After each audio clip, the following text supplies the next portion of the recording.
Всем привет, меня зовут Веруша, и в этом видео я буду говорить о том, что мужчины в современное время, или так, современные мужчины не хотят детей. И когда я стала записывать видео про отношения, я была поражена огромному количеству комментариев, где пишут, что дети нужны женщине, а нам дети не нужны. И я хотела сделать разделение сначала, говорить только про русских мужчин, но я все равно, у меня в традиции все равно как-то вот уже пошло так, что я больше говорю все-таки про Россию, как у нас обстоят здесь дела. Я продолжу и буду говорить все-таки действительно больше о российских мужчинах, но тем не менее я и для сравнения скажу, как там происходит и на Западе, так вот, да, чтобы понимать. Также в этом видео я скажу про налог на бездетность, которая вот часто муссируется, где-то в новостях можно вот так вот услышать, да, правительство хочет вернуться к этой теме, и мне из зрителей Илья, по-моему, написал о том, чтобы я сняла видео, кто должен платить этот налог. Я бы, наверное, по-другому вопрос поставила бы, вообще нужно ли сейчас это. И я, конечно же, скажу свое мнение, если нужно, кто должен платить. То, в общем, вот сегодня будет такая тема о том, что мужчины не хотят детей, и это, на мой личный взгляд, катастрофа. В начале 19 века произошел такой переломный момент, когда достигло количество людей на Земле миллиарда. Где мы этот миллиард могли услышать? В пандемийное время. Решили, что они жирно ли, что такое количество бегает по земле, и вообще нужно ли оно, если, в принципе, достаточно будет этого миллиарда. Поэтому, да, как бы, соответственно, какие-то программы стали делаться на то, чтобы, ну, это очевидно, на то, чтобы как-то с этим количеством бороться.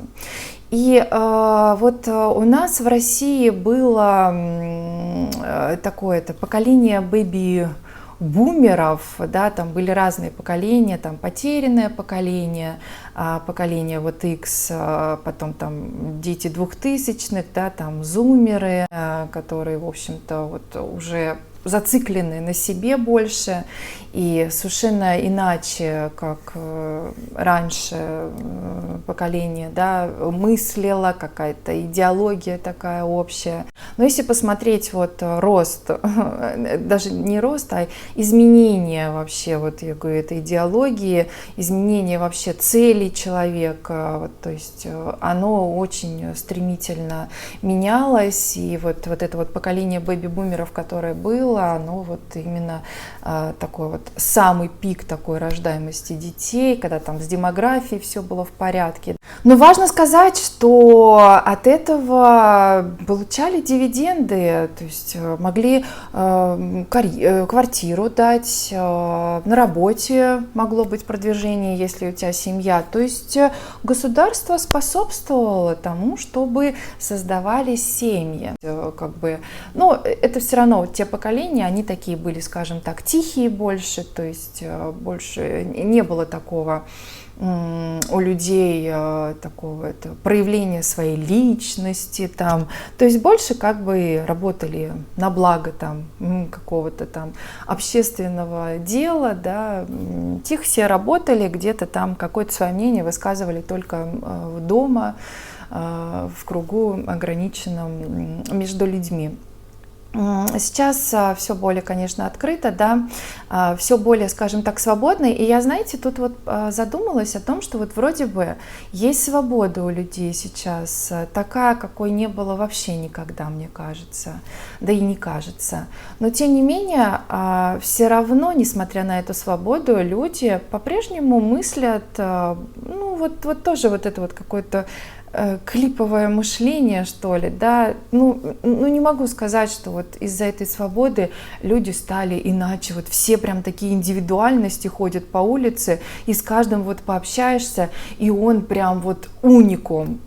Нет, все равно все мыслят, ну, немножко одинаково, так я могу сказать. Большее количество людей. Вот они где-то вот, то есть вот очень, я к чему вообще все это говорю? К тому, что вот очень хорошо чувствуется настроение, скажем так, и общее направление жизни у людей. То есть сегодня мы не хотим детей, и все, и это понеслось на большое количество мужчин. Кстати говоря, Минфин ввел с 2024 года диспансеризацию, она абсолютно бесплатная, и можно обследоваться как мужчине и женщине на репродуктивность, то есть на рождаемость, да, на способность этого рождения. Но вы знаете, интересно то, что вот вроде что-то делается, вот вроде где-то читаешь, там, Мат-Капитал, там, не знаю, какая-то поддержка государства молодоженам, там, еще что-то. И реальные случаи, когда, ну, это работает, да. Но все равно это все много очень на словах. Вот я не вижу, чтобы действительно были заинтересованы в рождаемости детей. Я вижу, наоборот, обратное, что это, в общем-то, никому не нужно. И, конечно же, давайте разбираться, почему мужчины не хотят детей. В первую очередь, естественно, законы, о которых я не раз говорила. Мужчина понимает, что все будет окей и не all right в его жизни, если случится развод. И если взять, кстати, другие страны, там тоже в основном ребенок остается с мамой. Там просто уровень развода будет другой. Там, например, в Германии там, до 5 лет может длиться развод, или там год только дается на раздумие, вообще нужен ли все-таки, или может погорячились, да, пара погорячилась. Там в Швеции, например, равноправие во всем, то есть ребенок будет равное количество времени находиться с мамой и папой, то есть вот он должна быть обязательно там детская комната, да, если это, естественно, там уже разное жительство пары, то есть, в общем, ну вот какие-то такие правила, да, но тем не менее все равно ребенок с мамой, да. Вот, ну и у нас еще вот эта вот история, да, ну и плюс, естественно, то, что сейчас мужчины понимают, что не хотят жизнь свою тратить просто на все вот это вот, хотят жить в свое удовольствие, проживать эту жизнь счастливо, и поэтому выбирают больше вот такую жизнь для себя.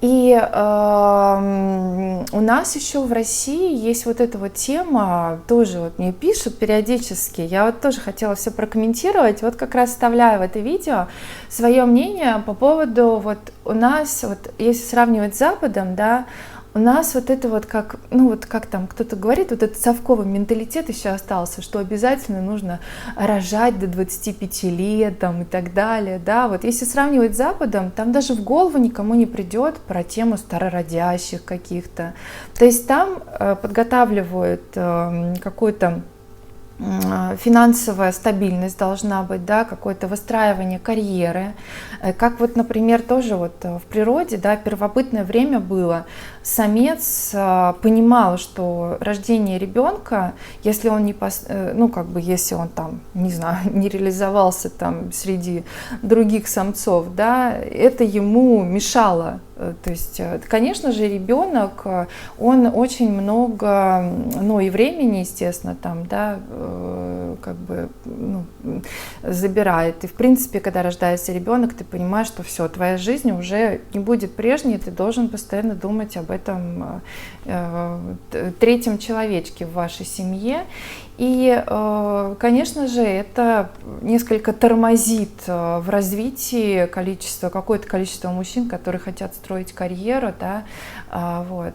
Не все рождаются с золотой ложкой во рту, поэтому, естественно, это все накладывает отпечаток, а сейчас жизнь у нас дорогая.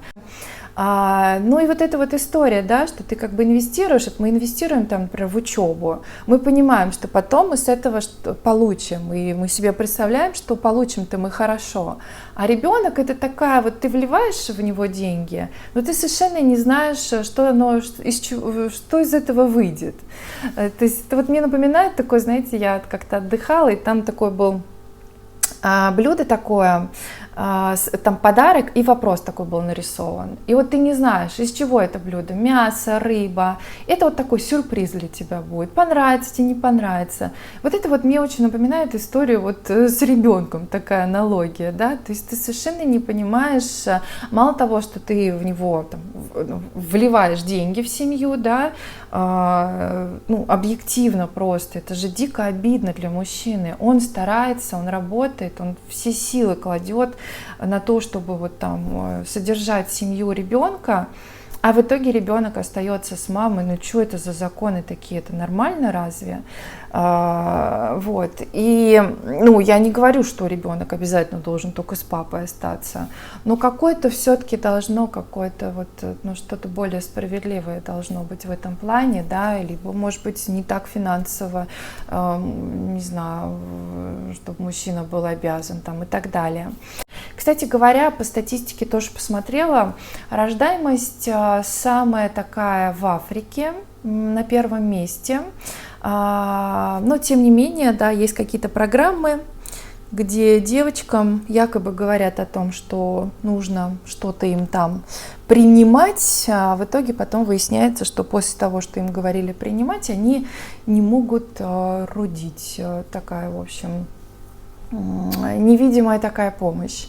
Вот, поэтому такое существует, да, и еще момент такой, что вот в странах самых больших, там США, да, там Китай взять, в Индии тоже, сейчас рождаемость одна из самых низких, Россия на 105-м месте, если я не ошибаюсь, по рождаемости.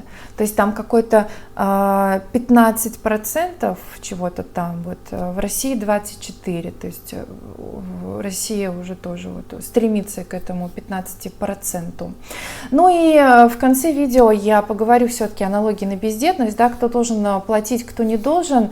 Вы знаете, я не считаю, что это сейчас каким-то образом поможет, если нету задачи поправлять демографию, действительно. Оно же не всегда так, как нам говорится. Вот нам постоянно эта новость всплывает, пропадает, всплывает, пропадает. Вот это уже звоночек, что это значит, что, может быть, не так серьезно к этому надо относиться, потому что нету цели поправлять демографию, есть цель наоборот. Посмотрите, что мы кушаем, да, какие продукты у нас на прилавках и так далее. Если из разных сфер взять, какая пропаганда там всего того, чтобы разрушение этих семейных ценностей, хотя в России все-таки еще более-менее сохраняются они, вот. Поэтому я просто не вижу реальной заинтересованности в этом, во всем. Раньше же налог на бездетность, он, для тех, кто не знает, был в первую очередь, во-первых, он не бил по кошельку, там 6% от зарплаты платился, и, в принципе, он был именно на поддержание малоимущих людей. С этого вот платили, с этого как бы обеспечивали этих людей. Вот. Ну и плюс, конечно же, тоже это все-таки рождаемость там была, да. Кто должен платить, мужчина или женщина? Ну, наверное, мужчина, потому что женщине все-таки больше нужно. Это действительно факт. Женщина все равно, несмотря на всю вот эту вот такую агрессивную пропаганду, да, все-таки женщине, конечно же, от природы вот это вот инстинкт, кстати говоря, тоже читала, что все-таки, вот, как говорят, у женщины больше есть этот инстинкт, у мужчины меньше. Да, в принципе, нет, это от человека зависит.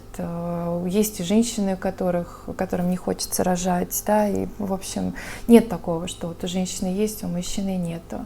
Вот. Но все-таки все равно женщина рождается вот с этим пониманием, что она должна реализоваться тоже вот как мама с родить именно ребенка. Поэтому, конечно же, хотя, кстати, платили-то вот этот налог раньше и женщины, и мужчины.